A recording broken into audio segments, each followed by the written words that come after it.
Just starting the broadcast, Okay. which should be, yeah, just connecting. Just don't forget our course C. No, I know you can't see or anything like that. No, it's all right. The middle of the screen. I'm relying on you for the any comments as well. Yeah. Well, it takes about 30 seconds to you have to load the chat because it pulls the chat from all the different places. So I've got to wait 30 seconds for that to start and for everybody to log on. Yeah, so, the one you did with Woody the other day, somebody said YouTube failed, but I had YouTube on my phone and on my PS3 and everything was running fine. So yeah, we've worked out what that is anyway. I'll explain that. How's it going, Paul? See, Bain's on already. Paul Cole. We were talking about you the other day, actually. Arron was on about Bain at Revival and the pictures you took with him. With who? Paul Cole.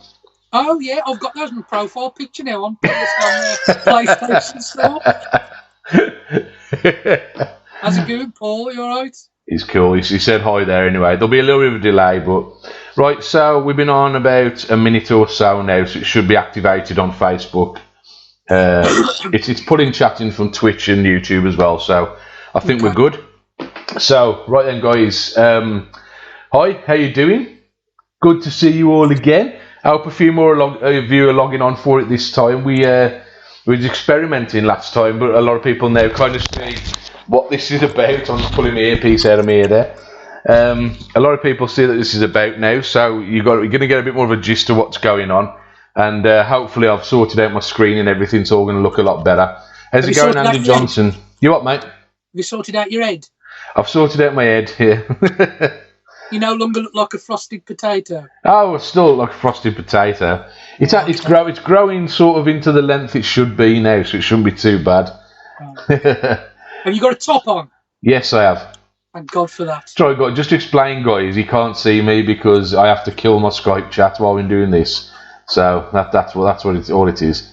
So, Mike Lees is joining us now. Yeah, a few people are logging on. Right, so... Is it only Scottish people joining or what? It seems to be. Right, guys, so it's now 15th of May, a Friday evening, and this is episode 2 of Retrogaming Room 101. And following on from a pretty interesting chat with Woody and you guys on Tuesday night, tonight we've got our next guest, which is Arron Davis. Say hi, Arron. And he's giving you a little bit of a clue there as to exactly what the topic of conversation is going to be in just a second. Woody addressed something on Tuesday night, which was Japanese RPGs. You could say it's a kind of extension of that, but I know that this guest certainly had his topic of conversation sorted out long before this, and I'm just going to uncover that now, or hopefully. There we go. The topic of conversation tonight is weeboos, or weebs for short. Or as I prefer to call them, fucking weeaboos. Yeah, that does tend to be the consensus. I'm going to give you the textbook definition of this now, for you people out there who don't exactly understand what this is. The definition I've just looked at on my phone as it happens is a person of male or female gender who has... Well, straight away I'm offended. Sorry, carry on. Who has a seemingly unhealthy obsession with the land of the rising sun and all the culture therein. So, too long didn't read. Japan good, England crap. So, Arron, you want to tell us what this is all about? Well, when you asked me to do this, I had to think, and it was the first thing that come to my head was, as people who know me, know I'm an antisocial, fucking misanthropic bastard. So I was going to throw the whole fucking the whole gaming community into Room 101. But I thought that's a bit excessive because, well, then there'll be no revival event for a start because there'll be no community to attend. And I thought that's just a reflection of my general hatred for 99% of the population. So I've got to at least try to narrow it down a bit. I thought, who the fuck winds me up when I do conventions and events and when I'm online and when I'm on YouTube or conversing on Facebook? not who make me angry, not who I hate, like, you know, like fucking right-wingers, fascists, racists, not like that. I mean, just people who fucking annoy me, you know, someone a bit more light-hearted, and he's fucking weebs. Fucking weebs. Now, you got to do definitions. There's strictly speaking, I think there's three. There's otaku, there's weebs, and there's weeaboos. Apparently, there's a subtle differences between the three, and I think it's weeaboos. I think you've got it right. That's the one that really, really winds me up. Yeah, I think you're right because I don't know too much about the whole. I mean, because it's not something I partake in. I don't get too much about the whole attraction with it. But from what I understand from like looking online, going to conventions, especially Comic Cons and things like that, there seems to be much like like Trekkies and Trekkers. There seems to be a little bit of infighting amongst these groups as though they're trying to, I don't know, pigeonhole themselves to make themselves sound special. So, some would say, oh, well, I'm only into my anime, or oh, I only do the cosplay, or oh, you're not a true weeb if you don't like speak a bit of Japanese and things like that. And they seem to argue a lot amongst themselves. I mean, do you think that's even relevant? Well, I think you're onto something when you say they think they're fucking special, because they do think they're fucking special. I mean, 99% of the ones I've conversed with, either online or in person, usually am self-diagnosed fucking Aspies. By self-diagnosed, I mean they ain't got Asperger's, they've just got no fucking personality. And the one they have got's fucking horrible. I mean, arrogance knows no fucking bounds with a lot of these people. I mean, I can't believe you was worried about what picture you was going to put, Craig, because you might have said people. The gloves are off, mate. I don't give a fuck. I really don't. I mean, I am sort of being light-hearted as well. They ain't doing anybody any harm. If I was going to build a gulag, they'd be at the back of the queue. Gooning, you know what I mean? But I think there's a lot of things that annoy me generally, but I find it sort of perhaps amplified in the weeaboo sphere. I mean, falseness annoys me anyway, anywhere. Anybody who's false. I mean, as you may be able to tell, we've got black country accents because we grew up in the black country. Yeah. What winds me up, people who grew up in a region and they have no regional accent. They have this sort of mid-Atlantic, half university, even though they've probably never been pseudo extremely. Now, weeaboos, they've all got that. They've all got that fucking accent. None of them have got regional fucking accents.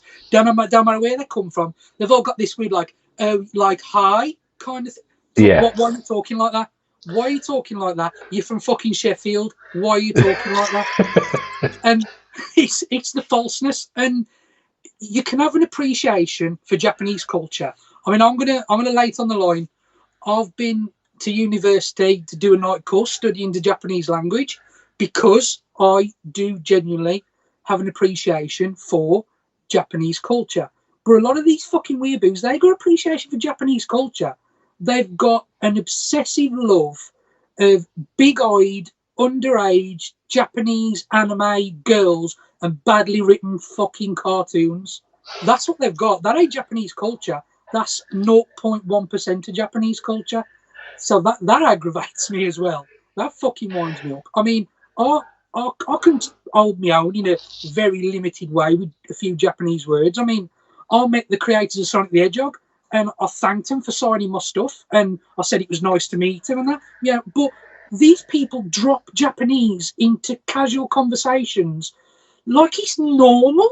Like, why aren't you fucking wishing me good luck by saying gambate? If you do it ironically, fucking fair enough. But you trying to be. It's like they wake up every morning cursing the roundness of their own eyes. And I don't understand why. I don't understand it. Fucking the falseness and the pretense winds me up. I know I shouldn't get so exercised about something so fucking trivial and petty, but this room 101, I got to put something in it. Well, that's true. I mean, just for clarification, guys. I mean, there's going to be some controversial things said, and there's going to be some controversial topics, but we're just being real about what people do and don't like here before anybody gets their white, pristine white Chinese knickers in a twist. Let's just be clear here. This isn't hating on anybody. It's certainly not a term that. My daughter's a fucking weave. Yeah, it's not a term they disagree with. It's a self-description. A lot of them go by. But again, you get some of them who say, "I'm not a weeb," and it's like, yes, you are. And other weebs will describe themselves as weebs, and it's like you can't have it both ways. It's just describing this group of people who do that. It's funny that you said about the whole accent thing. You know, I think that is relevant of the. That's a generational. It's a generational thing. Yeah, I know exactly what you're saying because it's what I like to just dub the student accent. It's a kind of fake home counties. I live on the fringes of London accent, even though it's not locked to any kind of region, and they do it in order to kind of I don't know to from piss taking. Yeah, I think it's a distance themselves. I think it's something they learn in colleges and shit these days. Not because they want to be better understood, but because they've been taught that you've got to present yourself in a certain way. It's almost like as a wanker. It's like putting on a phone voice, or you know, it's like putting on a phone voice. Or I don't get that either. As long as you're intelligible. The falseness really aggravates me. It's almost like you're ashamed of who you are and you want to be. I can understand bettering oneself. I mean, I'm always trying to fucking learn more and do more, but to abandon something that's neither positive nor negative, that's just you, and completely change yourself. You know, you get that in other, obviously in other spheres as well. But obviously we're talking about weeaboos, so I just find it overly represented there. And it seems counterintuitive because they're kind of alienating their own culture, that you know, their local culture they come from, and then they're going out of their way to pretend they're fucking Japanese. You know what I mean? And another thing with that as well, Japan is one of the most fucking racist countries that you can imagine. I mean, they think, a lot of them think that.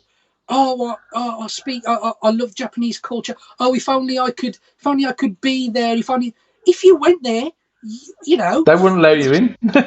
You know, if you went to live there, you'd be there N-words at the bottom of the road. You know what I mean? You know what? It's funny you should say that, because what I've found a lot of is when it comes to weeb culture is that it's one of the subcultures of a subculture of people who are struggling to try and find their place in society, and they give themselves this false identity. And I understand that people do that, and it's supposed to be like a coping mechanism, and people can be whoever they want to be, but it's like, if you better researched what you were actually getting into, you'd find a lot of hypocrisy. I mean, I don't watch anime as a matter of course, but it's obviously crossed my path.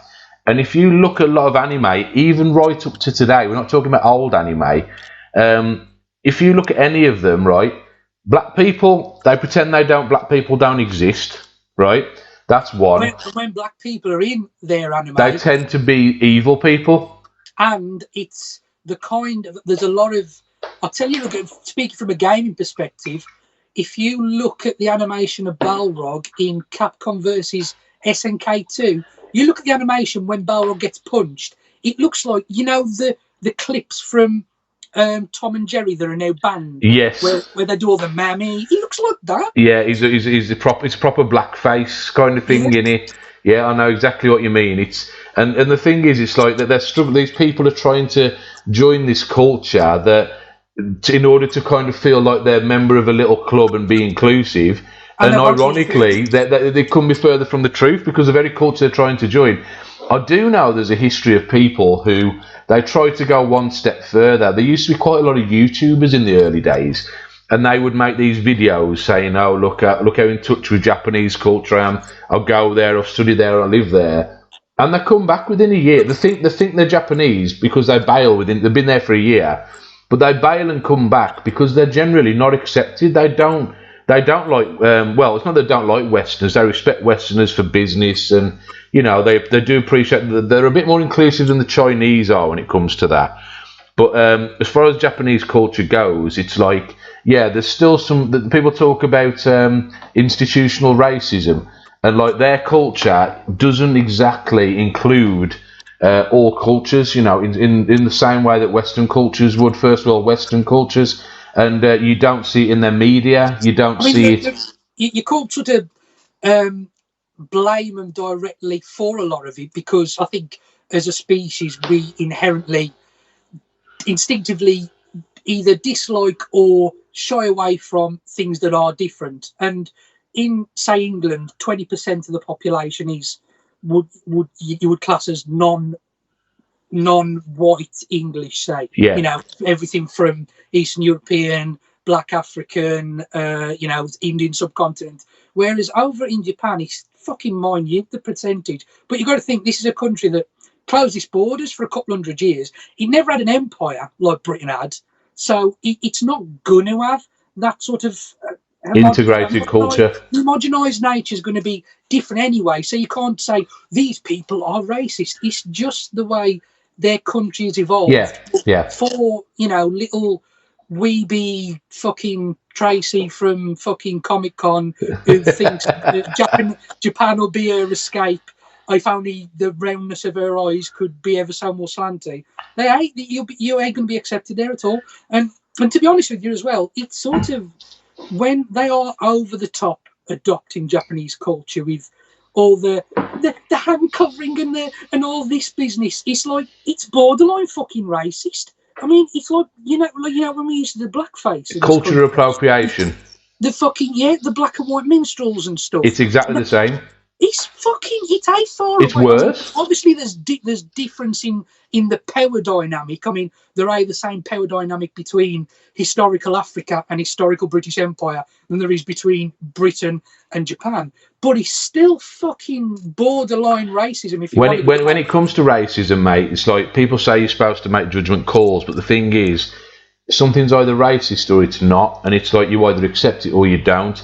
And it's interesting you say that, because it's like these are the same groups of people. We talk about these college student, this college student accent they're putting on, the kind of people who are into it. They're the very same people who, because of influences from American universities in recent years, they do nothing but freedom fight for causes that have been long fought over, like racial equality and, you know, equality, you know, just general equality. And it's like, it's just funny that they can't see where the hypocrisy is coming in, what they're doing, because it's just their little club and they want to get funny about it. I'm just going to touch on a couple of the comments that some people have said, because you can't see them. So Simon Butler's joined us. He didn't even know what a weeb was until he looked at the description. Yeah, but he's like 104. Yeah, he is. To be fair, Mr. Butler is bordering on mummification. I really like your t-shirts. Yes, I've got a t-shirt on the way. We'll chat about that another time. I think I like the visual look of it. But yeah, he said he didn't understand it, and he raised a point here. He said he's heard that in Japanese culture we get referred to as not just Japanese, but in Oriental culture they refer to Westerners as ghosts, as a kind of derogatory term, because we're so white that we're pasty like a ghost, you know. So, you know, it definitely happens there. The bloke who does our podcast, Smell the 90s, Tony, he's one half Chinese. Yeah. And, he's a Brummie, it's a Chinese Brummie, we call him a chummy. And he says they call you round eyes. He says they call me a fucking round eye when I go back to China sometimes. Because he's not pure Oriental. Yeah. It is kind of bad. I mean, Cy Butler said the same thing, yeah. He says it's the same thing as pasty white, you know, suburban teenagers pretending to be black, you know what I mean, pretending to be rappers. I was going to say exactly that. It's akin to that. Cultural appropriation, there is degrees. I mean, you know, they say, oh, if you've got dreadlocks, it's cultural appropriation. You know, is it fuck? It's, you know, them it's a look. But there is cultural appropriation, for better and for worse. And weebs, I would put them in the same basket as fucking wiggers. I really would. Yeah, and that's another subject for another day, I'm sure. But there's a couple of guys on the chat here. They weren't overly familiar with the whole thing, and again, it's like an exposure thing. It's like, considering they're supposed to be becoming more accepted, the fact that people still don't really understand what they are, I bet you could pick them out of a crowd pretty easily. If you saw one and you didn't know the term, you'd be looking for a term to describe them.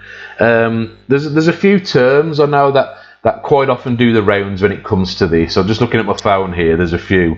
Is it desu?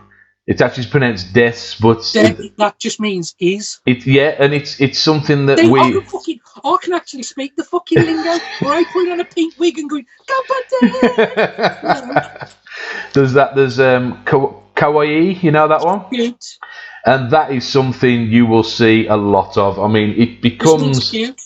It becomes an almost it's an annoying thing that you don't even realise is penetrating normal culture. I mean, how often do you flick through Facebook and you see a bunch of girls, usually schoolgirls, teenage girls, all stood around taking a photo, giving the victory V sign with the fingers? Yeah, that's exactly what it is. And it's okay. It's like it's part of teen culture over there. It is what they do. And if you ever see photos of regular Japanese people, you will see that a lot. Not just Japanese, but even though Japanese and Chinese hate each other, you'll see a lot of it in China too, and it just tends to be something. I mean, we have got to be careful we don't degenerate into old men yelling at clowns, because there will always be cultural shifts, and things will happen by osmosis, and things will happen all of a sudden. But I think it's the unnatural abandonment of one thing and adaptation obsessively of another, especially when another thing I want to bring. Sorry, have you finished your point before I fucking? No, you carry on, mate. So far, it does sound like I've already kind of made my mind up on this one. That's not the truth. I will be playing devil's advocate in a minute because I'm supposed to be throwing some counter arguments their way, and so I'm going to let you carry on, and then I'm going to throw some back at you. Well, some of it is fucking.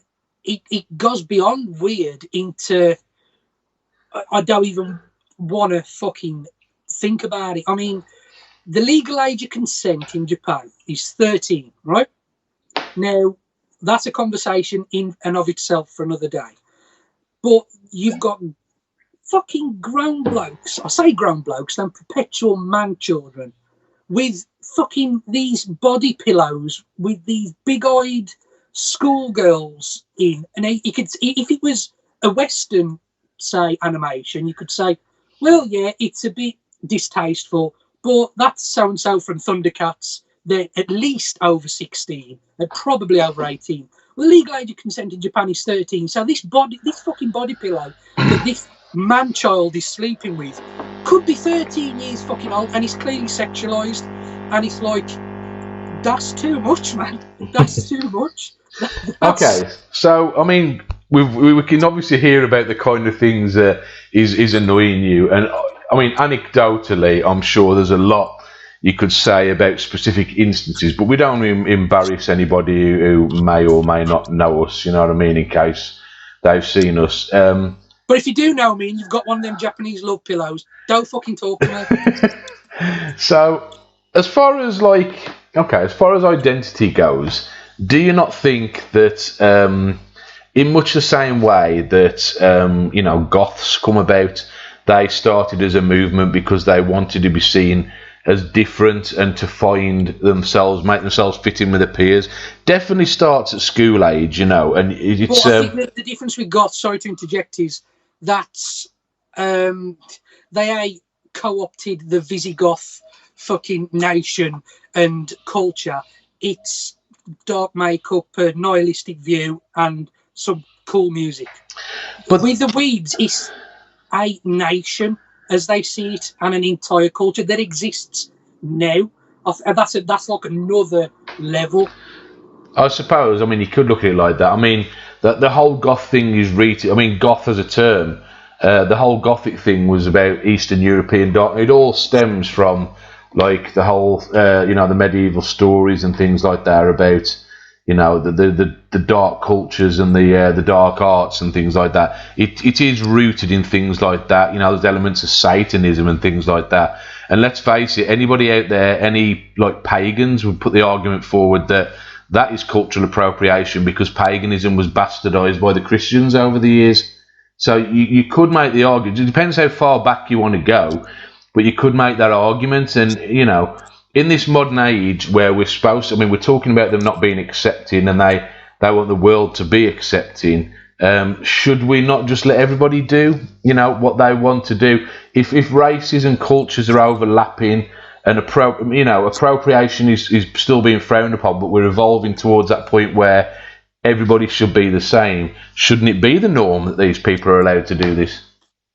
Well, they are allowed to do it, and in all seriousness, if there was a real Room 101, I wouldn't be putting them in, because a lot of this is hyperbole, and it's for the stream, and it's a slight annoyance. If I'm being, put my serious hat on for a second, it's a slight annoyance. So if there was a real Room 101, would I put them in? No. But this is your Room 101, and I want them fucking in. Okay, so if I had to ask you what the image in your head of somebody you want to kick in the nuts, literally and kind of mentally, I suppose, if they might be female, if there's a vision of your head of what really gets your goat when it comes to the weeboo culture? I think I've said it all, mate. I think I've... Dress me a person from head to toe and tell me what they're doing and tell me, give me a scenario. Is this someone you bumped into in the street? Is it somebody you've accidentally crossed paths with on the way to the toilet at a convention? Is there some description there that's really epitomises what's wrong with it for you? I'll try and describe them. Dressed as, and because I want to talk about the anime itself as well, but I'll try and build a picture. Dressed as an anime character from a relatively obscure, badly written, badly animated cartoon. Over-sexualized, especially if it's potentially a 13, 14, 15-year-old female. This weird almost self-diagnosed Asperger's anxiety. It's like I'm diagnosed, not self-diagnosed, somebody who's having t-shirts made about them. I'm actually diagnosed with Asperger's. I've been on medication for depression and anxiety for 10 years. These people, a lot of them are using their shit, arrogant personality as an excuse. They'll use self-diagnosed Asperger's as an excuse. So no manners, usually a lack of personal fucking hygiene as well. With social distancing now, it won't make any difference. You'd still be able to fucking smell them, even at 2 meters away, a lot of them. And perpetual children. If I took this camera now and showed you my bedroom, you'd be like, you look like a perpetual child to me, because it's all fucking video games and bits of anime, manga, as I used to call it when I was growing up, because I'm of a certain age. But I don't take that childish attitude out into life. We've done conventions where we've got like fucking you'll see like a console that's worth $1,000, and you've got fucking 25, 30-year-olds doing Naruto runs past it. It's like, you prick, you fucking prick, slow down. You ain't in the play school, you ain't 12, you're a grown man, and you're acting like a dickhead. There you go, that's the person. I hope that picture's vivid enough for you. Yeah, I totally get it. Just doing a little bit of desktop maintenance there. Sorry, guys. There's a couple of trolls on the thread, a bit of spam coming up, so I've just blocked that person, so that won't come up again. Don't worry about that. Was it Alan Partridge? No, it's just shit posting links. You occasionally get it. It's the only bad thing about being attached to Facebook, you see. So It's a public page, so I need to have a look at the maintenance of that soon. But it wasn't the penis enlargement pills I'd ordered, was it? No, it wasn't. Those ones, mate. I think it was the breast enlargement ones you'd ordered. Mate, I don't need them. I notice you've got your weights bench in the background there. You're trying to prove something. No, this is just there's no room. This is where I sit when I play my games, and when I want to work out, I move the chair to there, and then I do my weights there. This is just how I live. Based on what you've said, I can imagine you there bench pressing away, going fucking weebs, fucking weebs, fucking weebs. I could bench press you, you fucking weeb bastard. I'll bench press you out the window. One thing that really sort of hit home to me was when I was, I don't know, about like sort of 10 years old. You remember the Sci-Fi channel on fucking cable back in the day when you only had about like 30 channels? I do indeed. Well, they used to put on cartoons, as I called them. And then you see these cartoons with like sex and people getting their heads ripped off. You're like, well, this isn't what I'm used to. And you discover manga. Well, I thought that was the type of animation. I didn't realise then manga was the name of the company that did animation, like Disney, for instance. Yeah. So I always called it manga. I thought, this is brilliant. Fucking Ghost in the Shell, fucking Akira Ichido Rate, Fist of the North Star, Lensman, Guyver. I was like, this is the bollocks. Well, as I got older, and you start, kissing girls and taking drugs, things like that sort of fall by the wayside.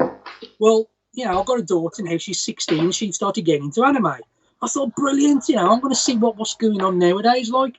This was 10 years ago, and this thing called Crunchyroll, I was like, I'll see what that's like. I put something on, I was like, well, that's the most badly written piece of claptrap I've ever seen in my life. Maybe I've been unlucky, I'll try someone else. And I tried someone else, and then Taylor was like, oh, try this. It's my daughter. And I tried that, and then Taylor said, and I thought, this is awful. This is so badly written, so annoying, so over the... I mean, there's exceptions. I mean, Taylor got me into Death Note. I thought that was great. Attack on Titan, I thought that was great. But that's the tiniest bits of sweet corn out of a mountain of fucking shit. And these weebs seem to worship it. I'm like, what am I missing? What are you seeing in this? I mean, it's the exposition that gets me. I mean, some of the greatest stories can be told in such few words. I know I'm rabbiting on, ironically, but they can be told in such few words. And the exposition you get in these animes.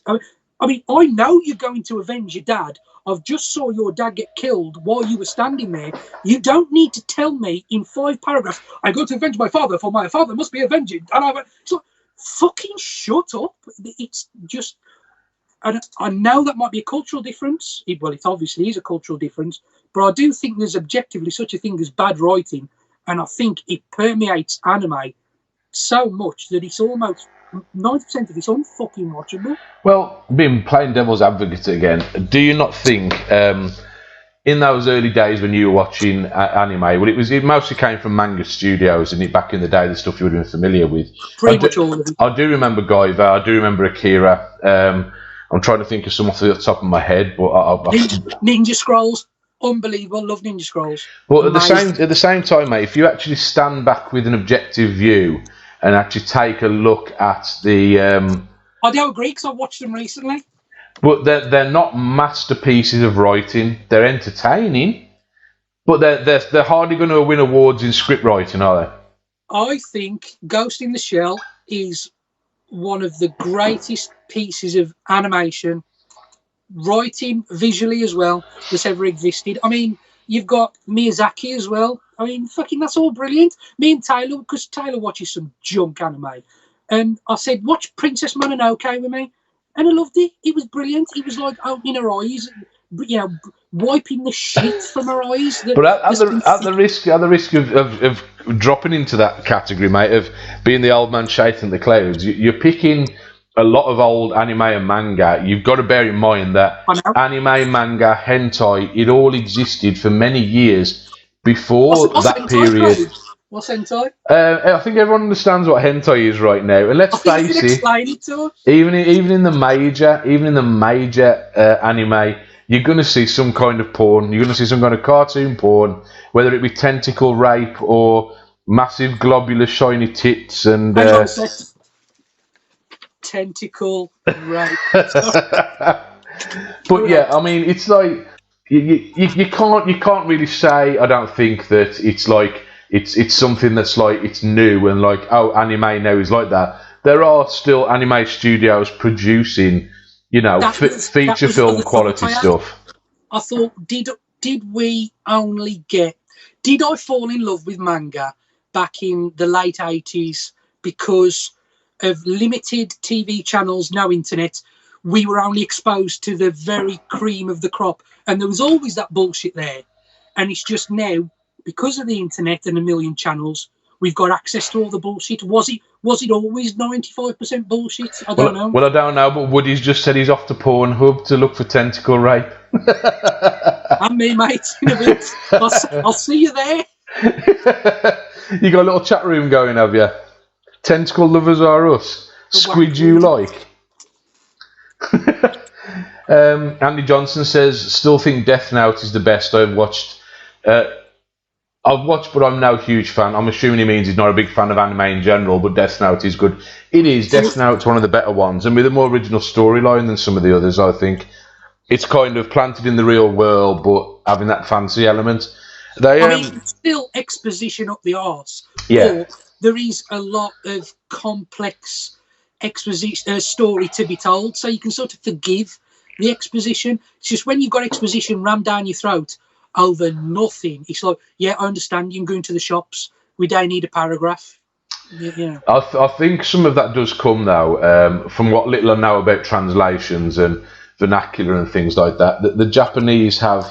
there's a certain way of storytelling that they're used to, and if you go back and see any translations of old Japanese ghost stories and things like that, a lot of it stems from that, whereas like it's even a regional thing in this country, mate. You know, for example, listen for example to a northern comic, for example, like my mother-in-law. Yeah, it's all about the story, observational humour, and making it all planting real. People like Dave Spikey and what's his name, who gets his fucking face everywhere, Peter Kay, who I don't even think is funny, sorry. If you look at any of those and then you compare them to, like, I know, Jimmy Carr, who's just a master of one-liners, you could argue that the whole storytelling thing is seeded in, like, culture. And I do know when it comes to translating the Japanese stuff for Western audiences, the way they will spend longer, for example, describing someone's feelings and the setting they would do the action that's going on. Do you know what I mean? I think that's where it comes from. When they do the translations, they make it literal. If Japan, if you're listening, pack it in. Sometimes less is more. I mean, one of the greatest fucking video game stories is Half-Life or even Zelda, and them two motherfuckers never say anything. Sometimes less is more. Again, that was actually a phrase we used the other night when I was talking to Woody, when I was on about... the phrase I used last time when you was talking to Woody. No, what phrase I used? Well, no, it was Woody used, actually. Less is more. When it comes to video game characters' voices, you know, it was definitely said. But yeah, that's exactly what it is. So... And just to sort of muddy the waters a bit more, I'm not some... As I've probably demonstrated already anyway, but just to add to it, I'm not some... a complete fucking nihonophobe. My favourite fucking game is a JRPG. Like your last episode was about putting JRPGs into Room 101. My favourite video game of all time is a JRPG. I'm not anti-Japan. I'm not anti-anime. I'm not anti-cosplay. I've come to revive. You do cosplay, yeah. I can appreciate that. I think it's the false over magnification of some of it. Do you think it's the superiority a lot of them like to kind of convey when they're in that persona? Do you think that's got something to do with it? Yeah, there's a definite arrogance and a cliqueiness as well. Yeah, I mean, I'll admit here, I have been... I'm kind of going to wrap this up a bit now because we've been talking for 40 minutes on it, and that's about the limit I want to go to. We're at the point now where I can kind of relate to exactly what you said. I mean, looking at it, there's nothing wrong with what someone wants to find an identity, but I'd be ignoring my own experiences if I pretended that, you know, it was done purely for their own benefit because... or purely for acceptance, because I mean I've been to certain conventions, not necessarily even conventions that focus on that, and certain cosplayers and certain little groups that turn up, they come, they take photos of each other, but they will shove people out of the crowd. If you're over the age of fucking 20, some of them they won't even look in your direction. They'll expect you to move out of the way. They'll be rude to you. They hate being told what to do. And it's like that they put on this outfit and they appropriate this identity, and it just turns them into a complete twat. And I think it's almost like they've done it. It's like it's their excuse. Words, mate. Well, it's almost like they've done it. They've not created the persona to be accepted or to feel better about themselves. They've created it as a mask to then be the person they feel is I don't know, ousting them on a daily basis. You know, they're becoming the bully. You know what I mean? It's that kind of stage of it, and it can be frustrating. There's definitely an air of superiority about it, and that it does extend to a lot of the culture, unfortunately. And this whole thing about them infighting amongst themselves, yeah, it's strange and it's weird, and it's a sign that they, you know, my weebness is greater than yours. You're not making anything inclusive, and you're certainly nothing special, because there's fucking, you know, they'll do it at a convention where there's hundreds of people doing exactly the same as you. You're not special by doing it, and you're not being part of a culture if you're then excluding other people of the same culture. Do you know what I mean? I know exactly what you mean. So but I think, again, at risk of seeming like a complete backpedaling coward, I just want to say a lot of that, what I've said, was for the benefit of the stream, and a lot of it's hyperbole.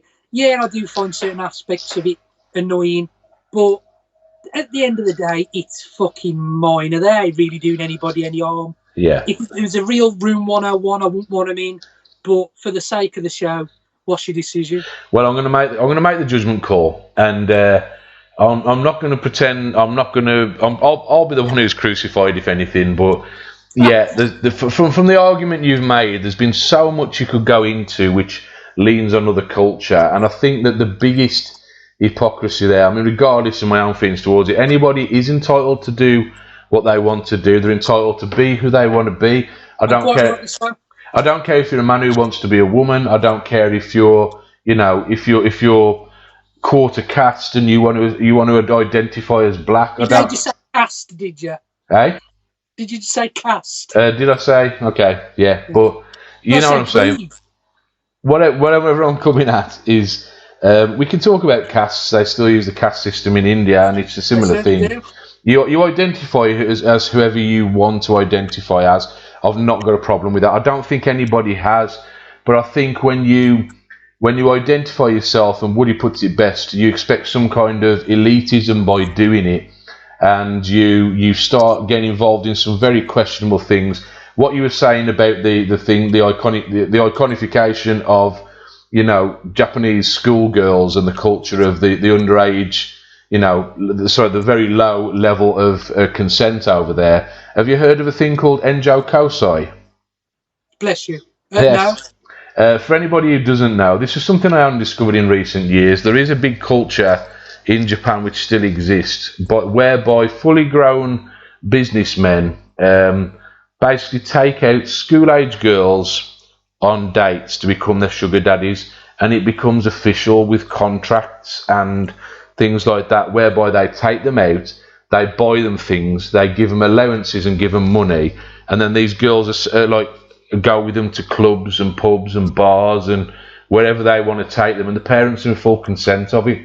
And it's like a very perverse way of kind of marrying their kids off in one way, and it's that kind of arranged marriage thing.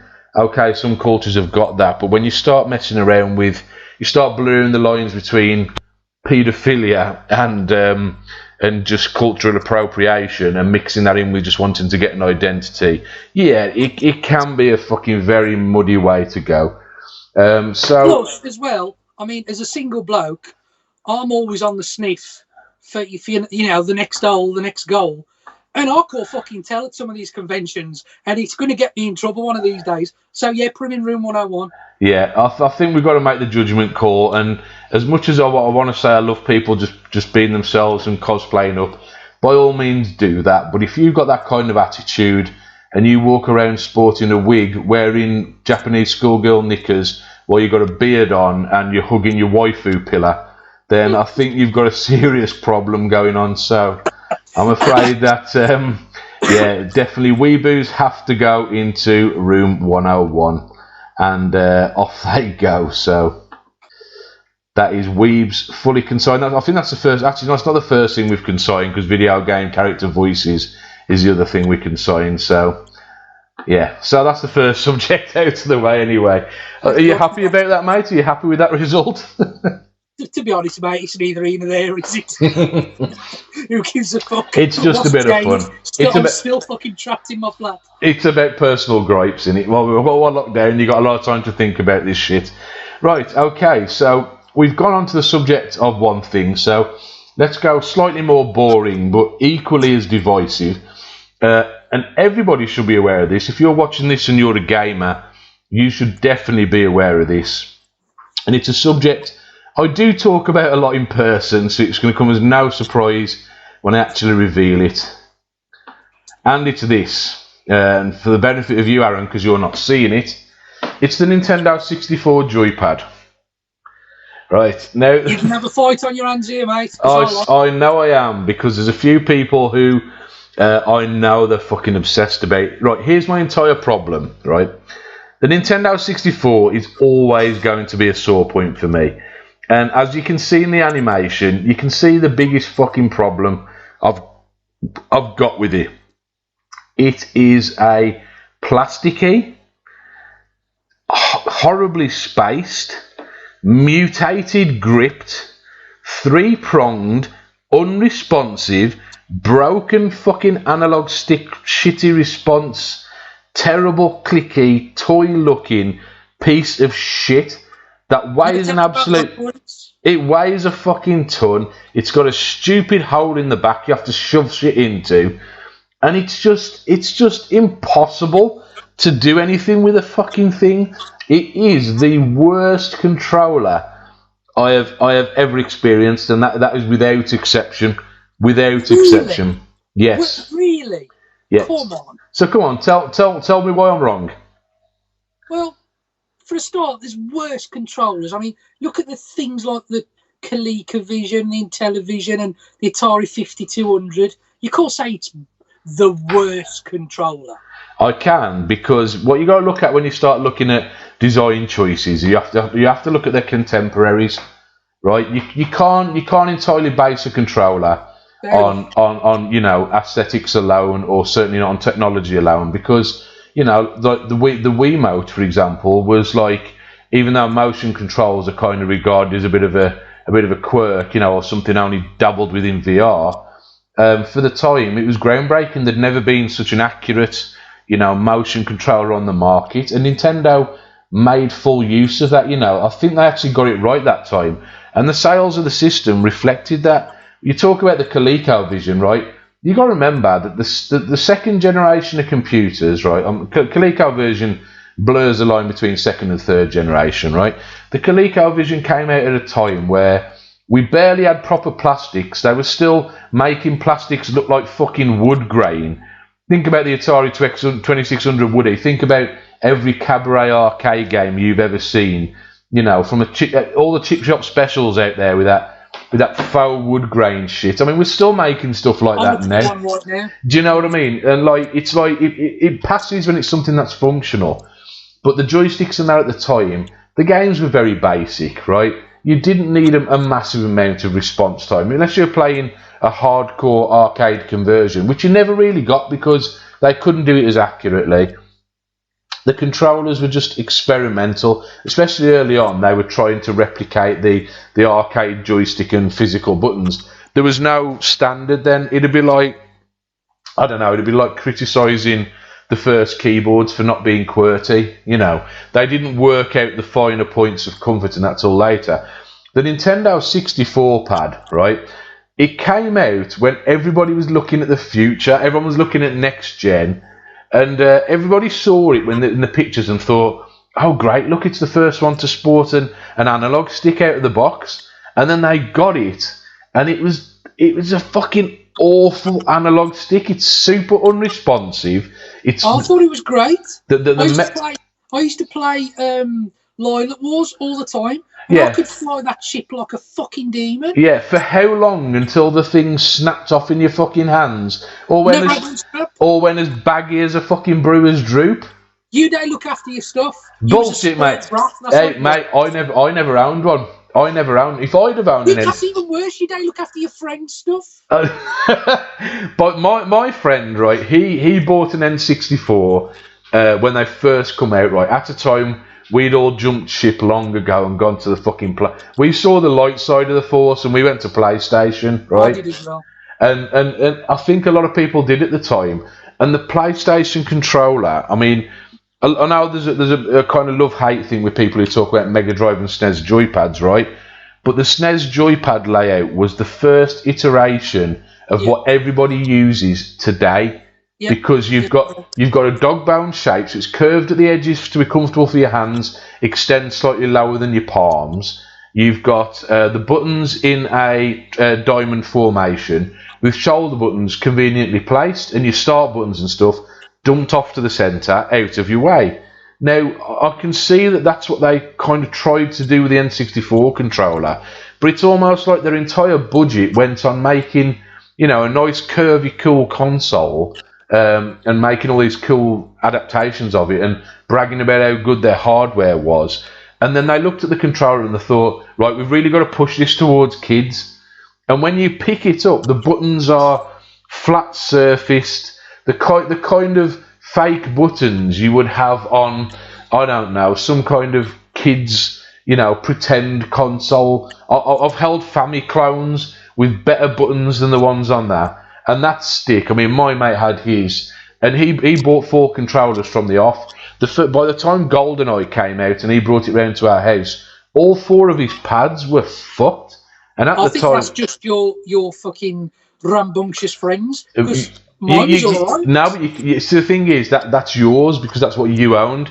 If you look at the collector's market now, one of the biggest things that people were looking to remanufacture is those sticks, because of how notorious they are for being baggy. The design of the pad means you can't store it very well with anything touching that stick because it will drift the dead zone in the centre, and a lot of them suffer with bad dead zones, even if the stick isn't floppy. And there's no mechanism inside, rather than a proper potentiometer doing all the control. It's like it's plastic rubbing against plastic, and that's why so many of them end up baggy. When it comes to buying second-hand pads now, the first question everybody will ask is how tight are those sticks, whereas I can buy a first-generation PlayStation analog controller, and those sticks are still firmly recentering. It's only very rarely you'll find one where it doesn't. I am playing devil's advocate, obviously. But of course. They are notorious for their sticks. But, I will say, if people did look after them more, it is possible to keep them longer. I know, because I've got some in a drawer there.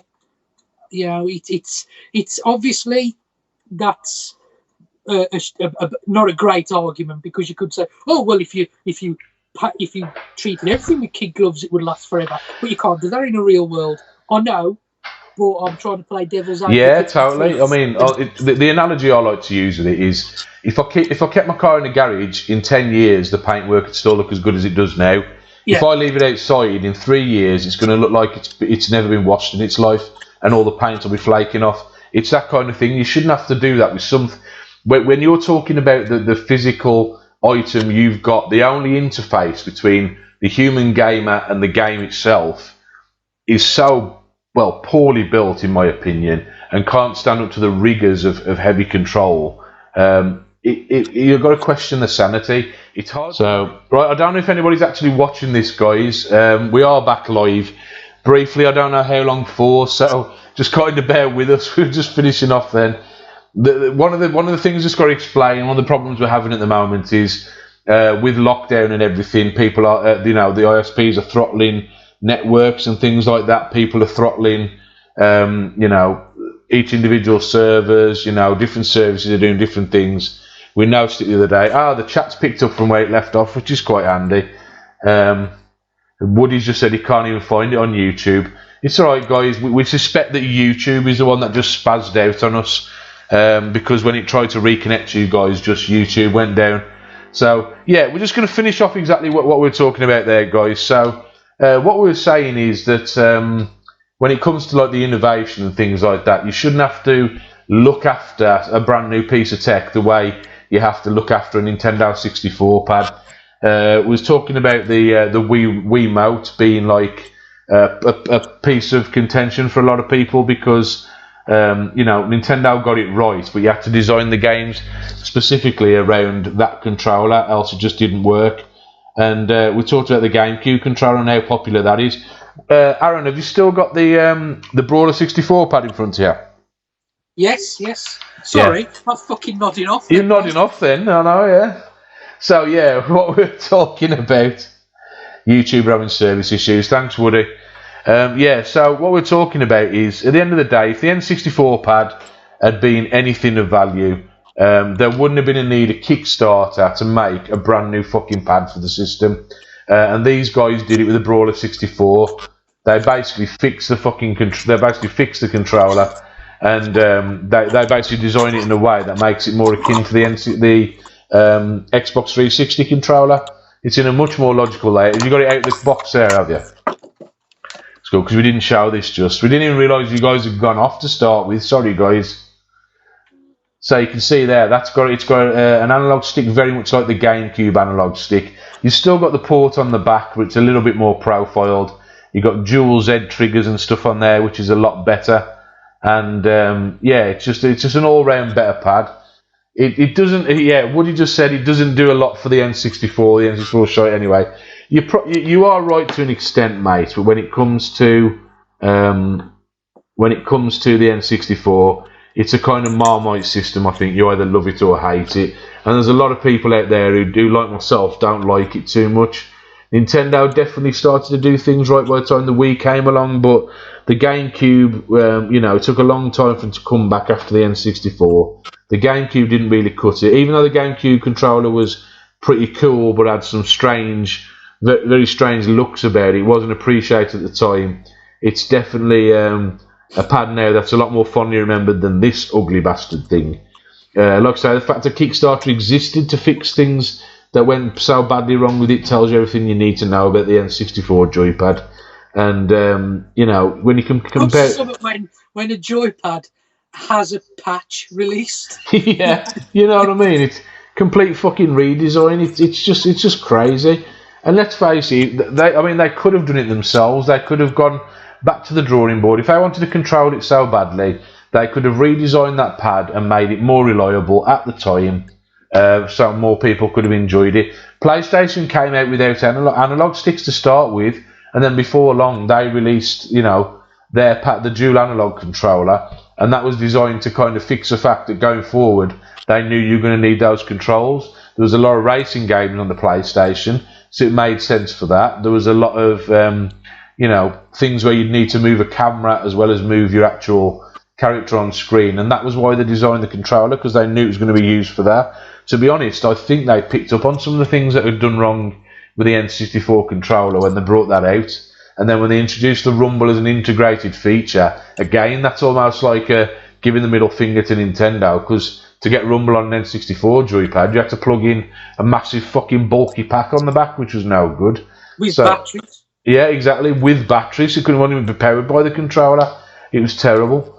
Like I say, whilst the N64 controller holds a lot of good memories for people, we did talk about a lot more in the 5 or 10 minutes you were off, guys.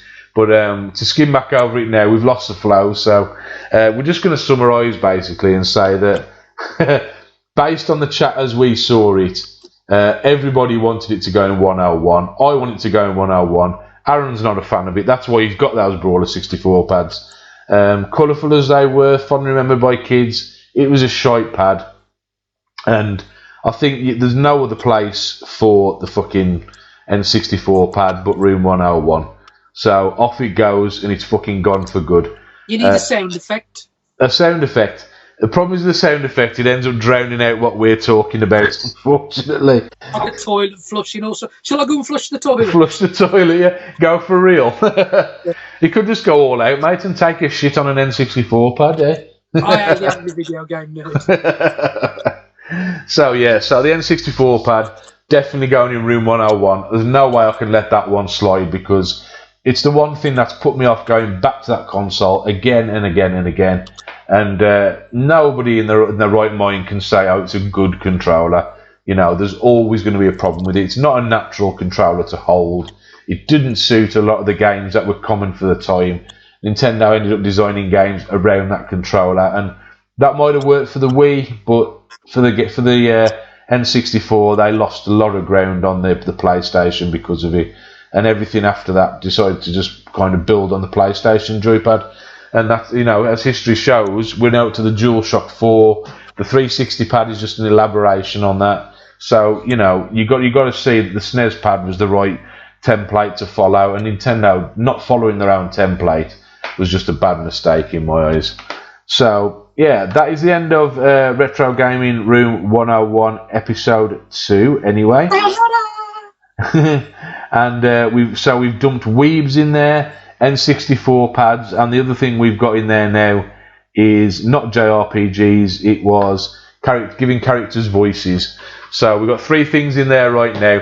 I am going to be back with this at some point next week.